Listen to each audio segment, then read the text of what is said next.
Nicole. Hey, Anna.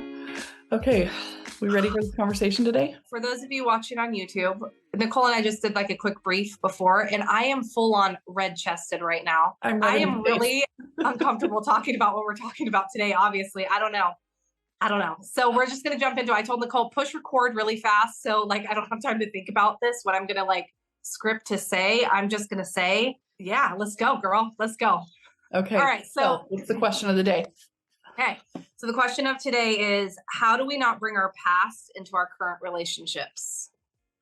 So we decided to do this topic today because after launching our podcast, we had multiple people that were interested in this conversation and wanted us to talk a little bit more about relationships. For myself, I'm going to speak to, like, I'm married to a gentleman. So I'm going to speak from the voice of a man versus a woman marriage, only because I can't speak on the other relationships. So if you're in another type of a relationship and you're listening to this, it could apply to stuff that we're talking about. Of course, we're all humans, but just know that that's where I'm coming from because that's my experience level. That's where I'm at. I'm in the same boat, but I do think that relationships are universal as far as the way that we choose to show up, the way we treat each other, those kinds of, bare bones kind of stuff, just in general for every person. Let's dive right in to this. Let's dive in. Okay. So Nicole, we're talking earlier about not only our past relationships, but the past relationships that we've seen, right? So when you're a young girl and you see, or you're growing up in a family and you see your mom and your dad, or you see the relationships around you, like how has that affected your current relationship right now with your husband? Oh, you're asking me personally. Okay. Yeah. You're going first under the gun here. Okay. So, my dad was like a super manly man. Like he was very masculine. Women loved him. We are all flawed, but he was a very good man, just in general. So he did have a wandering eye. And in that, I think that it adversely affected the way that I thought relationships were going to be. My relationship with him was strained until I was 18. So it affected like my relationship with my dad absolutely played a role in how I loved myself and how I didn't.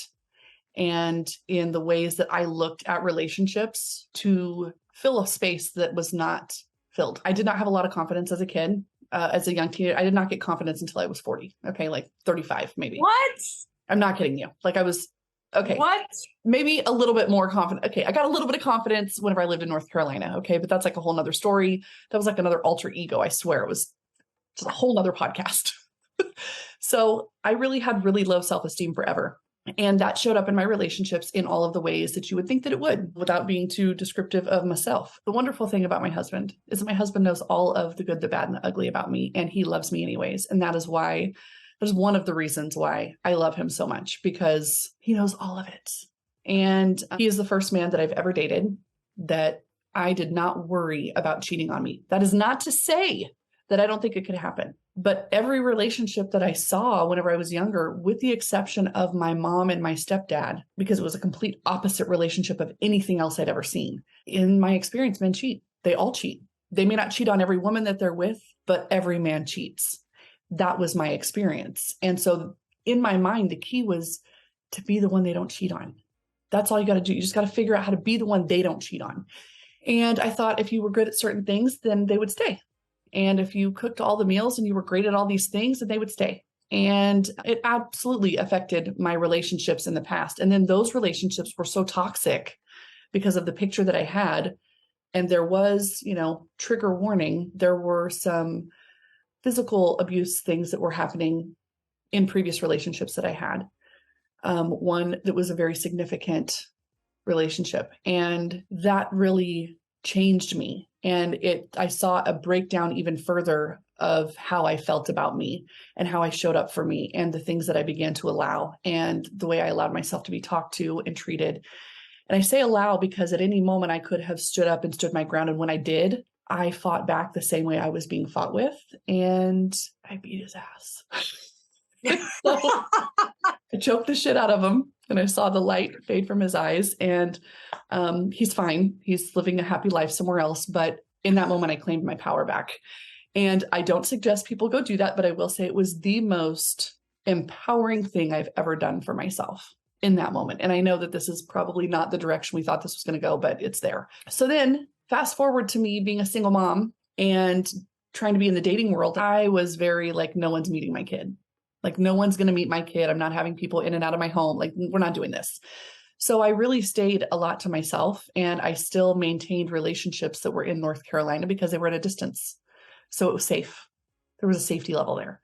I wasn't going to get hurt because I knew that they weren't here. Like, I knew to expect they're out doing their own thing, but they're having a conversation with me, being sweet and all this. And then I met my husband. I mean, we've known each other forever, and he was going through his own thing that I'm not going to speak of on here, but we went out as a group of friends, and I felt like he was the safe one to sit next to because the other two were just, a little like, they were like brothers, but it was whatever. And so we all went out.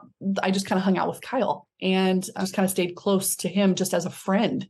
And a few weeks later, some comments had been made about this and that, and it was clear that he was showing interest. And so I was dogging him out. I was like, absolutely not. So my friend, he's a mutual friend of ours, and I still call him my brother. He is one of our best friends, me and my husband. And he has been since I was 15. And so he's like, dude, why are you dogging him out? And I was like, look, this is where we're at. If he wants a booty call, I am not the one. I'm absolutely not the one. Those days are gone. I'm somebody's mom. I'm working on getting my nursing career going. I'm already in LVN. I'm working on getting my RN. I'm like going somewhere in my life. And if he wants to take me on a date, then that's fine. And I had never taken that stance and I was literally the girl that was like, well, I don't want to cause a wave. So I don't want somebody to not like me. So I'm just going to smile. That's totally fine. It's totally fine.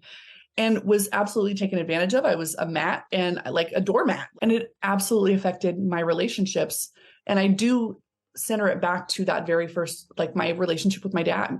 Not that it's his fault, but just that I didn't have confidence. But in dating my husband, when we did go out on a date, I remember being nervous ahead of time because I didn't want to have the pressure of, I wanted to go in and finally say, like, this is me. I am so done putting on a freaking mask for people. I am going to just be me. And either he likes it or he doesn't. And that is where I am at. And I don't know how I got there, but I did. And I remember walking in and telling myself, okay, Nicole, this is lunch. And it was first dates. My suggestion, always make it a lunch. Okay. Because if you got to go pick up somebody, you got to go do something, got to run an errand, you got to way out. Okay. It is not going well. So sorry. I forgot I got to go pick up my kid at daycare. I walked in and I just kind of told myself, this is going to be like lunch with an old friend. We're just going to play catch up. I did this on dates with people that I did not know previous, like a friend set me up with someone and I had met him a couple of times, and I treated that as the same thing. There was clearly not a connection. Otherwise, I would not have my husband that I currently have. Nice gentleman, but not for me. So I go on this date with my husband, and he's clearly nervous, which I'm laughing about because in high school, we knew each other. And quite frankly, I thought he was an asshole and kind of a bully, actually. To be completely honest. I was like, oh, I don't know about this. But I loved seeing that he was nervous. I was like, oh, okay, cool. Like, he's nervous. Let him be the nervous one. So the rest is kind of history. We started dating. He went through his own thing. I went through my own thing. We broke up pretty much every other month while we dated because I was not putting up with any shit. Okay. And that's me putting it nicely. I really want to say I was not putting up with the effery. Okay. It was not. But anything that I didn't like, I said, no, I'm not okay with that. I'm not okay with it. I was like, it was like a challenge to myself. It was like whenever you stand in front of the mirror and say, how many times can I say no? And just no. Like, it's like you want someone to ask you a question so that you can have that boundary. And that's where I was. I finally had this like, oh my God, I can just be me. And I'm going to say what I want. I'm going to say what I don't like. And I'm going to just be real. And I was. And we are celebrating our 8th wedding anniversary tomorrow. And we've been together for 12 years. Yay! Yeah. We've been together for 12 years, which seems crazy to me. Seems absolutely crazy. But he is still the only man that I've ever dated that when he leaves the house, I don't worry. I'm not sitting there searching his social media and all of this stuff. And I know that like my sister came over one day and we were talking about relationship stuff. And she said, like, you don't worry. And I was like, absolutely not. She goes, but what if he like cheated on you? And I said, then what if he does? Doesn't mean I'm not going to care. It means I am absolutely not going to allow that thought and that fear to like take up space in my mind just because I know and have had this feeling my whole life that men cheat. And it's been proven to me time and time again that they do. So why am I going to allow that any free space in my mind? in my heart or in my relationship. I'm not. And I feel like if he cheated on me, he's an idiot. He's a complete, utter idiot. And I don't know that I want to be with an idiot. So I'm okay with that. You know what I mean? Like, it's all in your perspective, sweetheart. Like, it is all in the way you choose to allow the things to affect you. And so with all of that being said, and that was like just the surface level stuff, guys. So what boundaries do you have in place right now? Like, obviously there's, is there any type of a trigger or anything like when you and your husband are out, or do you have any like safe protections on your marriage? I mean, because there's certain things you do in your marriage to protect your marriage, right? Because you've been married for 12 years and there's definitely there's something there, right? That's what keeps your relationship thriving, is having those like areas where you're like, I'm not okay with this, or this works best for me. Or so I kind of had like, I got to stop saying all of the things that I wasn't okay with, because he just got it. And he got it. Like, okay, I don't want to lose this girl. So now I need to, like, this is how I need to treat her. This is not to say we don't have our issues. Okay. Like, let's just be clear. We've got our stuff, but it's not in this area. It's not in the area of abuse. This is real life, because I've got a toddler standing at my door right now. You can go talk to her. It's okay. Hey, babe, what's up? Okay. I love that we can just be real. I was telling Nicole earlier, we had to like start this podcast a little bit later because I've had a cold all week. And I was like, Nicole, I can't start yet. I'm having a coughing fit, right? And she's like, no, it's okay. I'm like, hold on, I got to get more tea. Like, it's just this funny thing. Like, I hope we're never to that point where we're like perfectly polished, because I feel like that's just like not real life. And I think for myself, I'm trying really hard, and I know you are too, Nicole, just to show up not only on social media, but in our podcast, in all aspects of our life, like this virtual, the same way that we do in real life. And I know sometimes in the social world, we can like forget we have children, or especially you have young children. My kids are older. So I have a dog that I'm trying to like wrangle in here. Like, you know what I mean? Like, there's just all these like different aspects, and it doesn't mean it has to stop you from doing what you love doing. So yeah, the show will go on. Yes. So the things in my marriage, let's see. So for me, I don't entertain inappropriate conversations with other men. Like, I still have my guy friends that I was always friends with.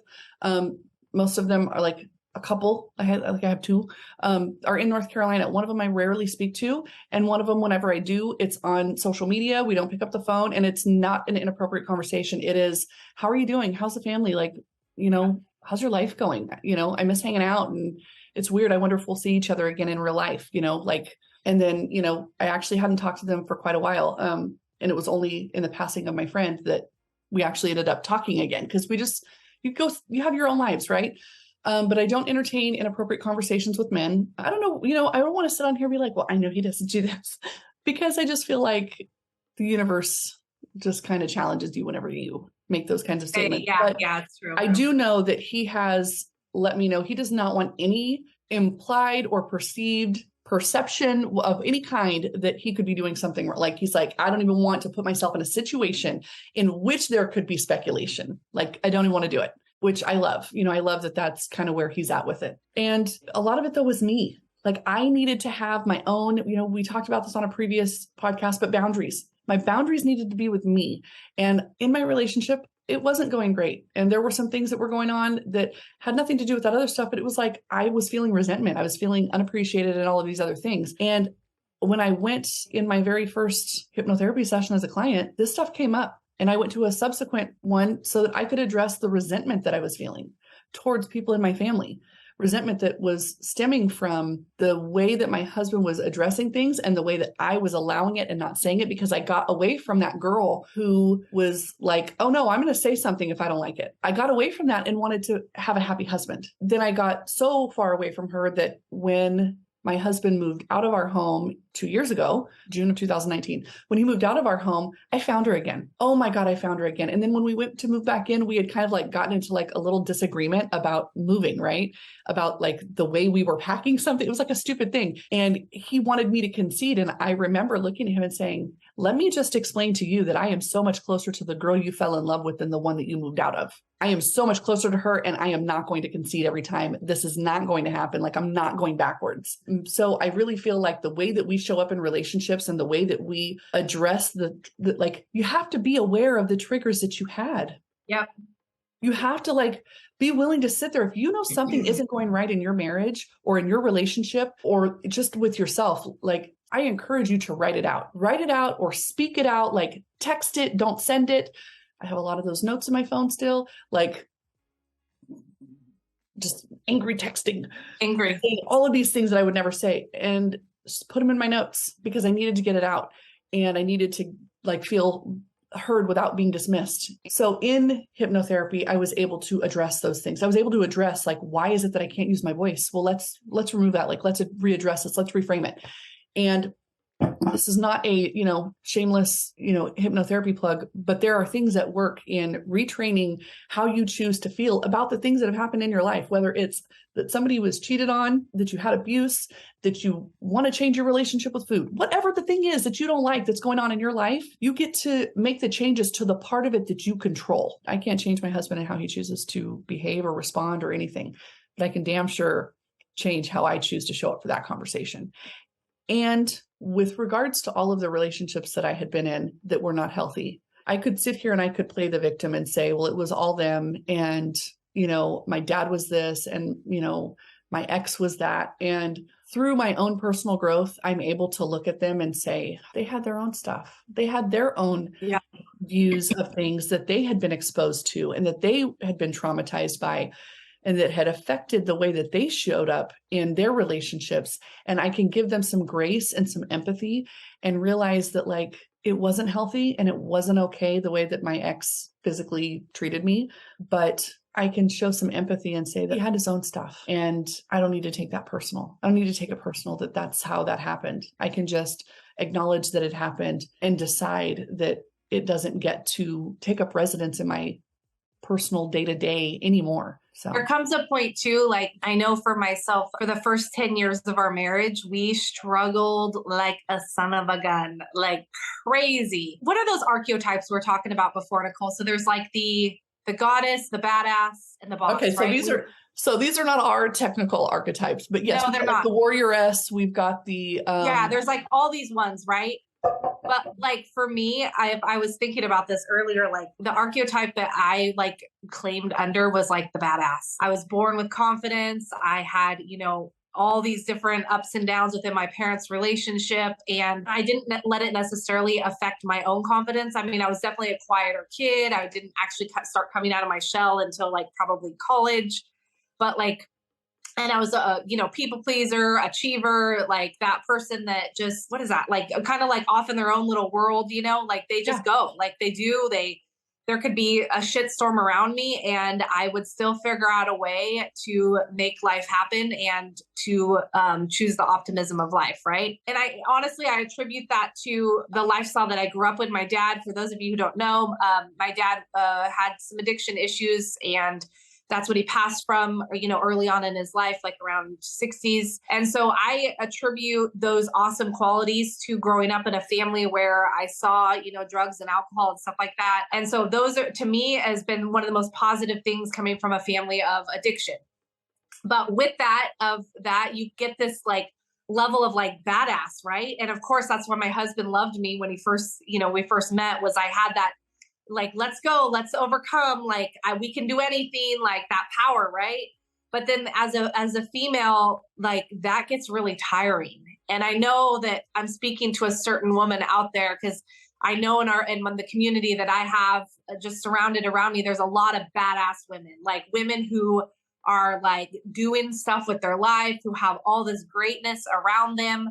But like, you almost have to take that hat off and realize like there's all these other parts of you. And for me, it was learning to explore those other parts, that has been better on my marriage. You have that badass attitude all the time, and you have baggage also. And my husband came from a totally different background of relationships, and maybe I would say a little more extreme than mine. Mine were not as extreme as his. Then you guys bring all that together in a relationship, right?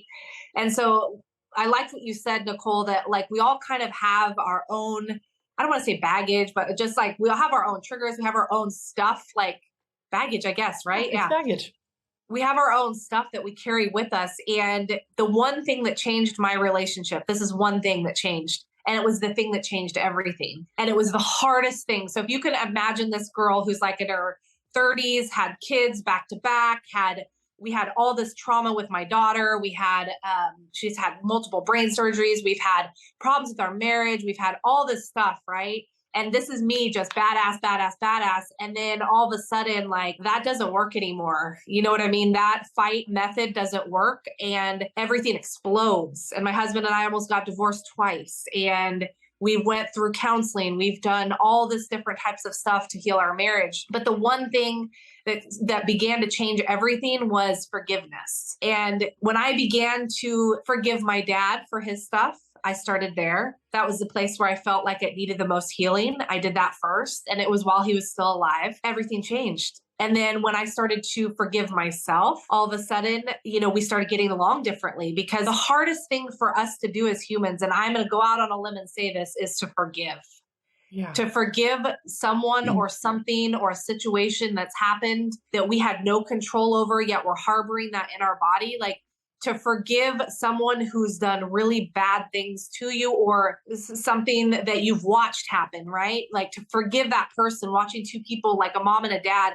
I'm not speaking from my own personal experience, but I'm speaking from other friendships where I've seen parents constantly cheating on each other. Watching that as a young girl, that's crazy, right? Like on the outside to watch that. So it's like, in order for us to really thrive in our relationships, I honestly think it's down to one thing, and that's just forgiveness. There's all this other stuff that we can do and all this stuff, but nothing changes unless we forgive others first and then forgive ourselves. Everything starts to like manifest differently within our relationships. So for me, that was the biggest change, was learning how to do that. And then when I forgave, then it was like almost like this stuff just left my body, like, like this shedding, right? Yes. And then I was actually able to meet those other versions of myself. Like even Nicole knows, because she's been on this journey the past like 18 months, but there was a part of me, a feminine part of me that I had never even tapped into, because I didn't let her out, because I was like,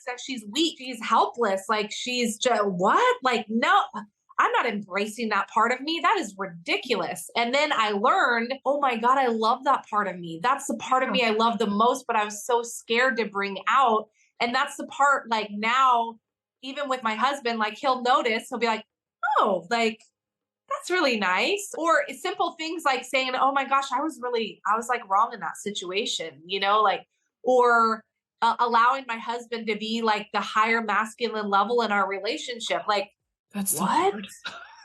What? Like when you grow up independent, when you grow up with a mom who's an awesome person and a badass, and she just raises two beautiful humans, when you grow up with that very strong background, it's very hard to surrender and to just say like, you know what, tonight I'm going to do this, or you know what, I really want to cook dinner. Like I want to do that because it feels really good and it feels like a good feminine energy, or I want to pick flowers, or I want to like, I'm going to go treat myself to a bath, or all these things that before I thought, oh, you only do that when you're burned out, or you do that when the stress is too much and you like need a break. But what if you just did that because it's a Tuesday? Like, you know what I mean? So I think when we're able to get rid of and we're able to heal and get rid of some of the layers that are holding us down, there's parts of us that can be exposed that we never knew possible. And that part of us that was never exposed, that exciting, fun part, we bring to our relationship, and our relationship just gets better and better. I think that you also, in regards to the forgiveness, I want to add, I think that addressing your own insecurities, yep, you've got to address them. You've got to face them head on and say, what is this? Where does it come from? And how can I get rid of it? Because holding that in your body, you're sitting here going, it's kind of like you've seen the memes, you've seen the jokes on, like, I know there's like a super long, like there's this Facebook post and it's like what, a girl thinks. And it's like this super long post, what she's thinking. And like what she thinks that you're thinking is, in the relationship, she's thinking you're thinking all these things. And it's this huge, long thing. And it's like, really like, did I leave the pizza in the microwave again? Like, yeah, like it's literally like, you're not thinking anything. And so I think that being able to address your own insecurities, because think about it, like whenever you're coming into a relationship and you're finding that you're taking these other things that you've been exposed to or that you've addressed, and you're projecting that onto the new person that you're with in this new relationship, they do one thing and, oh, this other person used to do that. So now you must be doing all those other things that other person did. And being able to say, stop. These other people are not this person. And these are the ways that they've proven that they're not this other person. And I need to know, like in my heart and soul, that when this comes up, it's not about them, it's about me. Yeah, that's so cool. That's so important. Me being triggered it's a red flag for me to say, oh, there's something I need to address within myself. It is not them. And if it is, there's a difference, I say that, but yes, there is women's intuition. I believe strongly and firmly in women's intuition that when you've seen this pattern and you know this pattern, that when you get that gut feeling, something's up. There's something amiss. I have found that I have never been wrong in that. I was never wrong whenever I thought something was going on. But with that being said, there is a different feeling that comes, and you should try to recognize it in your body when it does. When you start to get those feelings that come up, ask yourself, like have a moment with yourself.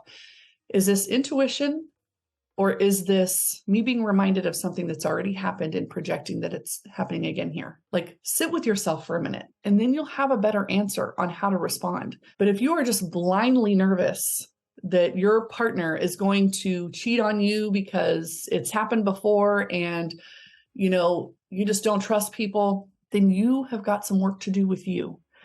And if you genuinely believe in your heart of hearts that they're really going to do that to you, why are you there? I'm going to ask that. I would encourage you to ask yourself, why am I here? If I genuinely, truly 100% believe that this is a thing and it's causing me this kind of angst and stress and just emotional, hormonal discord, throwing everything out of whack, why am I doing this to myself? Mm-hmm. Because at the end of the day, you are responsible for you and how you show up and what you allow and the way that you treat people. So address your insecurities, have real conversations. And I would encourage anybody who's listening to this that is going into a relationship, that is single and looking to be in a relationship, be yourself. I had friends my whole life that they would have guy friends and they would put on this mask for these guys that they were dating. And so then they would actually start to go somewhere and they had to continue to pretend. If you had just been honest in the first place and said, hey, I've got these guy friends and we hang out, and if that's going to be a problem for you, then I don't want it to be, but this is where I'm at. They're my friends and they're my people and they're always going to be my people. Doesn't mean I'm going to allow disrespect. It just means they're always going to be my friends and you need to be okay with that if you want to be in my life. They didn't. And all of a sudden it was like, hey, I need you to lie for me. I don't want to lie. I'm not a liar. I can't do it. Don't make me tell your boyfriend that you're at my house and you're just in the bathroom. Okay. So I'm just saying, if you're dating, just be yourself, set your expectation for how you want to be treated, and recognize that this person you're dating is not the person you just got done dating. They're not your parent. They're not your person you saw. They're like a brand new person that you get to learn to know. Mm-hmm. And I think here's the thing too, that I've learned the most in my own life is that, and this goes back to like my own inner healing and like who we attract and bring into our life. And some people are going to agree with this and totally disagree with this, and that's okay. But this is just my viewpoint. We attract and we bring into our life that relationship of where we're at that certain point. Needing to fix someone when I was feeling helpless, when I was feeling like I wanted to be the badass, when I was feeling like all this stuff, right? Like that's the person I attracted. I attracted my husband, and he's like the opposite of me, like in every way possible. Like when we dated, people were like, what? How does that work? Like you literally are so freaking different. Like, I mean, politically wise, we're probably, no, I can't even say that. Like I'm trying to think, no, we're not. We're like he would drink this, I would drink this. He would sleep this way, I would sleep this way. I like this, and it was like this thing where I was like, oh, I'm not quite sure. Like, this is crazy. Like, there's no way in hell I would like marry someone like this. And then all of a sudden I'm like, this is the exact thing I needed for my life, right? Like I was so used to bringing in a certain type of person, and I kind of only dated that one type of a person, that when my husband came in and he was just something totally different, it definitely rocked my world. And it's the point where after we were married, and when you have those opposites and you have this baggage and stuff that you're bringing, that's where it was 10 years, guys. Like we're gone like 16 years now together. It was 10 freaking hard ass years because we had all this stuff, right?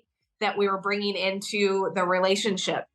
And so like, I share with you that because sometimes the people that we bring into our life at that point are like a direct reflection of who we are or who we want to be.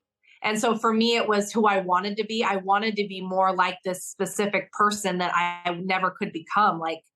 And he was the person that brought it out in me. I think there's these moments in our life, like if we haven't done some of our healing, we continually bring toxic people into our life. We continually bring people who are going to cheat. We continually bring people who are abusive or, don't treat us as kind as we want to be treated because we move from one relationship to another without actually pausing for a minute and realizing like, oh my gosh, I'm constantly angry. I'm constantly hateful to myself. Like, I'm constantly drinking nonstop because I want to like drown out the problems. I'm constantly smoking pot all the time because I want to drown out my life. And I just want to be with someone because I need someone. I have to have someone. And it's like, those are where the problems arise. Can I ask you? So, yeah, you said it was like 10 really hard years. Yeah. What advice do you have, or what do you think that could have been done differently in the beginning? Like, looking back on it, if you could go back and coach those two people that you and your husband were, what do you think that you would say to them to help them lessen the time that hard time took? Does that make sense what I'm asking? They've got past that and it not taken 10 years. This sucks to say this because I would have never answered this way, but it had nothing to do with my husband and everything to do with me. And for someone who comes from that badass background, like that's really hard to say because there was a lot of stuff that I just expected and I wanted him to just perform perfect and I wanted him to just be perfect and I wanted him to like run like very rule oriented, right? Like if the house isn't this way, then I'm going to be pissed when I walk in the door. Or if the kids aren't fed at this time, I'm going to be really angry. Or like there was all these like rules, right? And it was just rules because I was too afraid to actually address, some of the issues that I had with being in a relationship. Like I thought that sharing, overly sharing emotional stuff was a weakness. And I thought that like coming to your husband and like having talks about sex, like, I mean, we had sex throughout our whole marriage, but it wasn't the sex we're having now. That's for damn sure. Like, it was just like, get it done. Like, you know what I mean? Like for a portion of it, it was because I worked so much and my husband is just this like wonderful person who is like very like sensual, very high touch. And I'm like, back off. Like, I don't want to be, you know what I mean? So I had to work through that years of like, and it's not that I've had sexual trauma or anything like that. It's just that I just had to work through stuff like, and so for the first probably 2-3 years of our marriage, I had to work through all that, for me, it was just like learning how to like get to know myself better. And I think too, within the past even 5-6 years, it's weird. We hit this 10-year anniversary mark and we like renewed our vows and stuff. And it was like this weight had lifted off of our marriage. It was the weirdest thing to like think of it, but it was almost like when we got married, and I say this to people in marriage right now because it's not easy in the beginning years, especially when you get married and you're getting to know someone, but you got married for a reason. And like, you have to go through the ups and downs. And if you've been married for a while and you're hearing this, you'll totally understand what I'm saying. But like, sometimes it takes counseling. Sometimes it takes long conversations with each other. Sometimes it takes separation. Sometimes it takes, different types of healing modalities. Sometimes, and whatever it is, like, you got to keep going. And I think at our 10-year mark, it was almost like God was like, okay, you've been fully tested. I trust you. You're all good. Like, now let's live the best, 50 more, 60 more years together. But I encourage you, if you're beginning those phases of your marriage right now, like, don't give up. If you're having these fights and arguments and like all this stuff, this friction in your marriage, like, it's okay. You're okay. It's going to be okay. You just have to, at points, you have to tough it out. Like, you have to figure it out. So I have to say, while you're talking, something totally came to me that I remembered from a previous conversation, and it is manage your expectations, right? Yep. So Yep. I feel like you were in this with me whenever we had this conversation that like you have standards, you have boundaries, and you have expectations. The expectations are the thoughts that you put on the expectations of others. You have no control over them. So manage your own freaking expectations because you cannot control what they're doing. You cannot control how well they load the damn dishwasher. You can't control how they talk or how they behave or how they do any of it with all of the other things. So I know we've spent a great part of this talking about cheating and that kind of like the harder, like the more parts of relationships. But there's these other things that just, they're the little things, but they all tend to start adding up. Manage your expectations. You get to sit there and say, my standard is this. This is how I want to be treated. My boundary is the least I'm willing to take. The boundary is the least I'm willing to take. And if I'm going to sit here and complain about the fact that you don't help around the house, then I don't get to be a bitch about it whenever you load the dishwasher the wrong way. I need to just sit there and say, oh, thank you so much for helping around the house. And how about if I stop saying that you're helping me? Like, you're not my helper. I don't live in this house by myself. We support each other. This is a team effort. We both live here. Everyone who lives in this house needs to be responsible.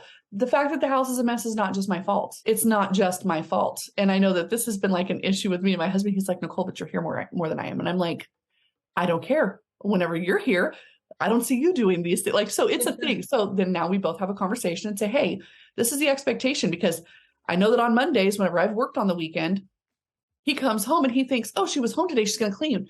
Last week, okay, I literally messaged him and said, just so you can manage your expectations, the house is going to look exactly how you left it. And he thought that I was like, I texted it and I didn't mean at all. I was just like, hey, just so you can manage your expectations. Like, this is the thoughts that I'm having. And he called me back. He's like, dude, are you upset? And I'm like, no, not at all. This is not me saying, oh, well, you left it a mess, so it's just going to stay a mess. That's what he thought I was saying. And I was like, no, I just want you to be able to understand. Like, I want you to know that you're not coming home to a super tidy house right now. It's Monday. I worked all weekend. I'm exhausted and I've got to do school with Ruby and I've got to do these other things. Cleaning the house any cleaner than what it is not on my list today. Tuesday, it'll be on my list. Do not expect much on Mondays. And if I work on a Monday, don't expect shit on Tuesday, because the day after I work all these days, I'm not going to be doing that. I'm going to be doing things I need to do in my business. So it's really communication. And in being a nurse for almost 15 years, I ask every patient that I come across when they're like, oh yeah, this is my husband. I'm like, oh, how long have you been married? If they say longer than 20 years, I literally ask them, what's the secret? Me too. 100% of the time. 100% of the time, it is like some form of communication. Sometimes it's respect or trust, but it all boils down to communication. And I want to add to that, it is communication about your expectations. Yep. That right there is the freaking key. And when you feel like you are triggered in your marriage, you don't like how someone else is doing something in your relationship. And this also goes with relationships with friends, with your parents. I love this, Nicole. I love this conversation, especially about expectations, because for me, you hit like the nail on the head. And I think that's like for any type of a relationship, a brand new marriage or a marriage that's been in for like a long time. There's this level of communication that has to be there. And every fight that my husband and I have, like to this day, every fight is about an expectation. Every fight, whether it be like what time we're leaving to go to a holiday party, whether it be Christmas, what we're doing, whether it be sex, whether it be money, like whatever it is, it's like his expectation is totally different than mine. And one of us has failed to communicate and then we blow up, right? And it's been a while since we've had a good blow up, but I mean, it happens. Yeah. But it's now, this is the cool thing too, is that as you start to get better at communicating, we're not perfect at it. Don't get me wrong. But I know when we have a big blow up, I'm like, oh shoot, we were really off. Like I just chose not to see all the signs, the past 10 things I chose to like ignore, right? Because I just didn't want to address it because I was being a punk. But really, when you have the big blow up, it's like, oh, that was just a simple misexpectation. Like, oh God, like that's horrible. So I think if we're gonna leave them today with, I want to kind of recap. What do you want to leave them with as just an overall? 3 quick things. Okay. Go at it. Acknowledge your own insecurities. Okay. 2, manage your expectations. And 3, in that conversation about expectations, you can always approach every situation with your partner, your friend, your whoever that you're communicating with. So, hey, I was having a thought about, like, let's discuss this thing. Maybe it's Christmas or the holiday or what we're going to do for dinner, whatever it is. What are your thoughts on that?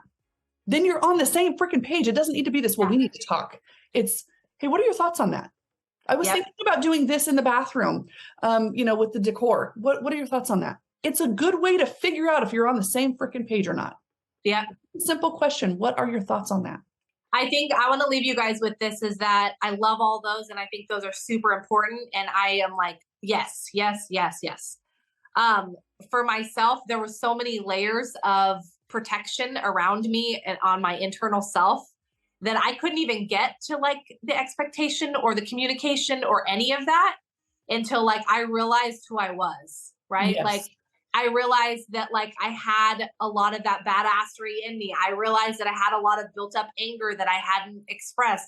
I realized that, I had all these other feminine sides of me that I hadn't allowed out. So for me, in order to be a better communicator and to actually express my expectations instead of just demanding, like I had to do the heel work. Like I had to do the work of like, this Absolutely. has nothing to do with my partner. This has to do with me. So if you're listening to this, I think there's 2 sides to this coin that we're talking about. There's the side. I think they're all together though. I mean, they really are. Like you have to, they are layered. It's a layer. It's yes. like a layered cake effect. Just, you guys start totally. at the foundation of you. I totally agree, dude. I totally agree. So it's cool because this is going to affect different people when they hear this, depending on what level you're coming in on your communication and your relationship and your own self-healing. You're going to be able to take any part of this conversation that we've had today and implement it into your own life. And that's our goal, dude, is to share our personal experience and like just our life together, Nicole and I's lives together. And, if we can share us with you and it helps you become better, then hey, we're happy. So after you listen to this, after you watch this, if you have any questions, you want to engage in a conversation about it, we want you to head over to our Instagram page and go post some comments. We will interact. We want to know what you think. We want to know your thoughts. We want to have this conversation with you. So thank you for coming and sitting with us today, and enjoy the rest of your week. Bye, you guys.